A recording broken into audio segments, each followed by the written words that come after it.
Okay class, we have a new student today. I assume you have heard of the newly found species, humanity. Mr. Asinterin was a well-respected teacher in the Institute of Learning on the planet Maganan, his homeworld, a semi-core world with a population of 3 billion. Maganan had nearly all known species, big or small, as it was in a very good location for most to visit. Mr. Asinterin was an 8-foot-tall magistra. The magistra were an avian race that were very colourful in nature and usually highly intelligent. Mr. Asinterin spoke with a posh accent and moved with a high level of smoothness. Each stride made him seem like he was floating. The students had a look of shock on their faces, obviously understanding the meaning behind the teacher's words. One student raised her hand. Yes, Javqua, what is your question? Javqua was of a bipedal reptilian species called Krakovac, standing on average at 7 foot tall, quite small compared to most species of the galactic government, but were considered one of the most deadly because of their razor-sharp talons and teeth. Of course, you can't forget their unmatched speed and agility. Overall, they were one of the most competent predators in the known galaxy. But even if her species was the most competent, it was hard to say, as only 3 out of the 78 species in the known galaxy were carnivores, making her quite lonely, as most species were afraid of her. Do we get to see a human? Yes, you will get to meet a human. Not just meet. We will have a human attending this very institution. If I'm correct, none of you will have ever seen a human being before, only heard rumours. The class nodded in unison. A look of great curiosity covered the crowd. Okay class, I'll give you 10 minutes to converse before the human arrives. The class of about 30 students started to converse theories and rumours that had spread since first contact not so long ago. Only the diplomatic corps had actually seen humans. Of course, some lucky few had seen them at a glance as they passed by, but that was just by pure luck. Some talked about them being strong enough to rip the arms off any creature that would try to fight them, and some talked about them having a brain so powerful it could perceive time at a slower rate if needed. The teacher smiled. He hadn't had his students so excited in a long time. Of course, he had seen the human already to give him time to alleviate the shock from his system. There was a knock on the door, and all fell silent. It was finally time. Time to meet this new, amazing yet terrifyingly species. The door slid open, and the headmaster walked in with a small, bipedal mammal. The class was shocked. This small, harmless-looking being was supposed to be the Hellworlder? It didn't even have claws or a tough-looking hide. None of the students thought this was the right being, all but one. Javqua was able to see something that the others were too surprised to notice.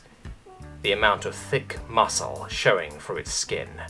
It had enough muscle to prove all the rumours correct, and then some. The small being walked behind the headmaster without making any noticeable footsteps, which made it all the more terrifying, as all other species could be heard by their footsteps, making humans a naturally stealthy species. Again, only Javqua noticed this. To all the other students, this human seemed like a joke. The small being made its way to the front of the classroom. It moved with very fluid motions, in a way, graceful, as it and the headmaster got to the front. The headmaster started to speak. Okay, students, this is Thomas Martin. As you can plainly see, he is of a new species that you are most likely already aware of, if at least only in name. Thomas is a human. Humans are a Hellworld species from the Sol system.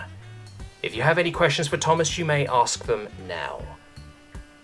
Nearly all the students raised their grasping appendages. A magistra was picked to speak first.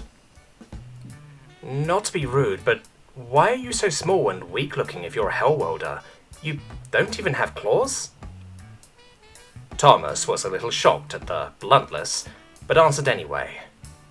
Well, I guess you could say we are short compared to other species thanks to our homeworld's heavy gravity.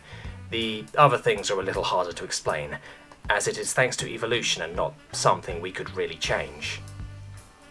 Again, the class was shocked, not by his explanation, but his voice. It seemed way too smooth. His mouth seemed to be designed to speak complicated languages. This time even Javquar was surprised. Of course, a happy surprise, but a surprise nonetheless. The next question came from the back. What do you eat? Just wondering because your eyes face forward, but I couldn't see any overly sharp teeth. That's a good question. And yes, we are predators. More specifically, omnivores.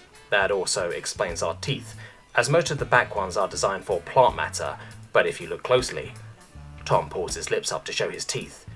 You can see that I have small canines and other such meat-eating teeth in the front. They might look flat, but are actually quite sharp. Apparently, we're the only omnivores on the galactic stage. Most of the class were on the verge of legging it after hearing Tom's explanation. Again, all but one, the only other predator in the room, Javquar. She was on the verge of a toothy grin, as she finally could talk to someone who wouldn't be looking for an escape route as soon as she made eye contact. After that, Thomas was asked to take a seat. The headmaster noticed that most of the students looked slightly scared, even if they were doing a good job to hide it, so he placed him in one of the many empty tables surrounding Javquar, as he knew she wouldn't be on edge. It was also a good idea as he knew Javquar got quite lonely, being the only predator in the room, and felt this would greatly increase her morale. Thomas walked over to the table on the right of Javquar. The headmaster was correct in his deduction, as he noticed the minor changes in Javquar's posture and energy levels. The class went quite smoothly after that, with Thomas giving a lot of correct answers to Mr. Astaterin's questions on biology, again proving the rumours correct. Thomas Martin, Tom. Height, 6'3". Weight, 82 kilograms. Build, athletic. Age, 17. Hair, blonde. Eyes, blue. Country of birth, England. Languages, English and Galactic Common. The lunch bell rang, and the students started to shuffle to the cafeteria. There were 2 serving stations, one for carnivores and one for herbivores. Thomas made his way to the herbivore section first, as he noticed that next to no one was going to the carnivore section except for Javquar and 1 or 2 other students from higher years. He knew that he would still get a good selection from the carnivore section, but not so much for the herbivores as the line was tremendous. Thankfully, people moved out of his way pretty fast thanks to being a Hellworld predator. He collected some odd-looking plants that he was apparently able to digest.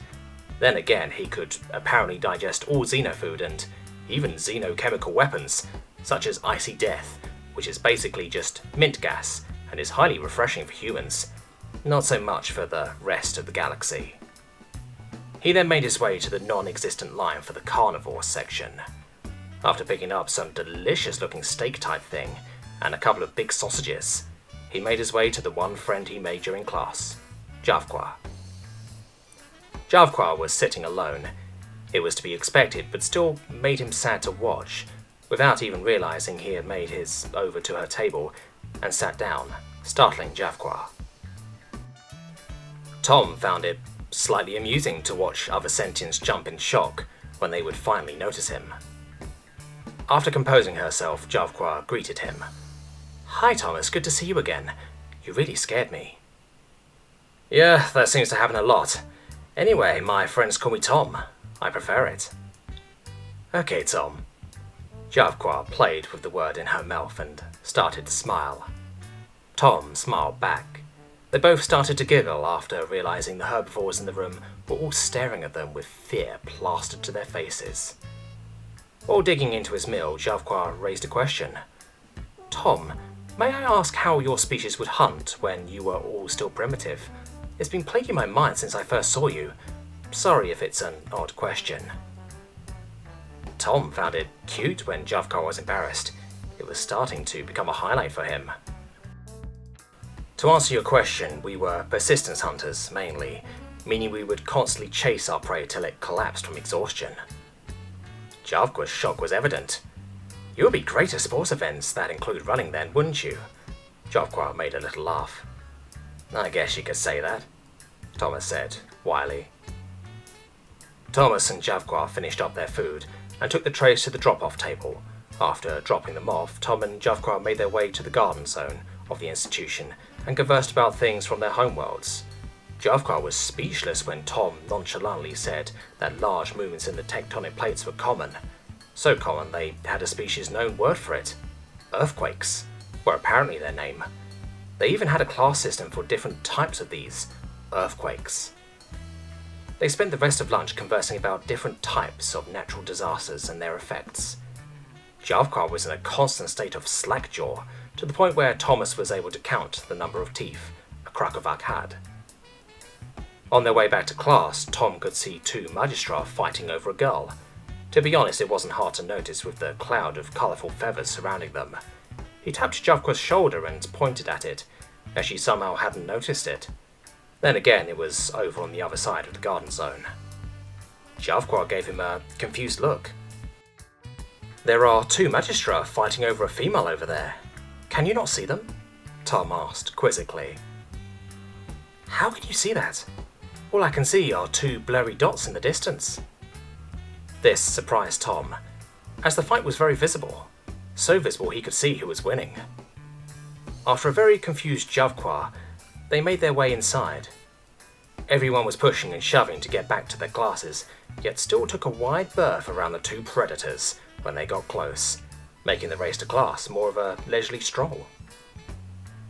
Once school had finished, Javkar helped Tom to the dorms, only to find out Tom was her new roommate.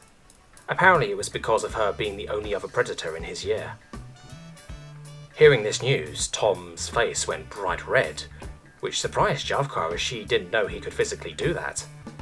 Thankfully, the dorm ended up having two bedrooms, making it a little less awkward. Later that night, Tom introduced Javkar to Netflix. It seems Javkar was really into action movies and was really surprised how realistic the actors were able to make the emotions, even though they weren't actually going through them. They ended up watching movies till midnight. The next morning, Javkar dragged herself out of bed. The previous night of non-stop movies had drained her of energy, so she was now shattered with only 7 hours of sleep. Tom, on the other hand, was happily humming Enter Sandman to himself while making bacon and eggs, which confused Javkar as he had stayed up to watch another movie. How are you so awake? Well, I usually run with 4 hours sleep, but apparently your school starts at midday, allowing me to get the optimal amount of sleep. Thomas spoke while walking over to Javkar with a plate of bacon and eggs. He then placed it in her claws, then left her standing there bewildered as he went to the bathroom.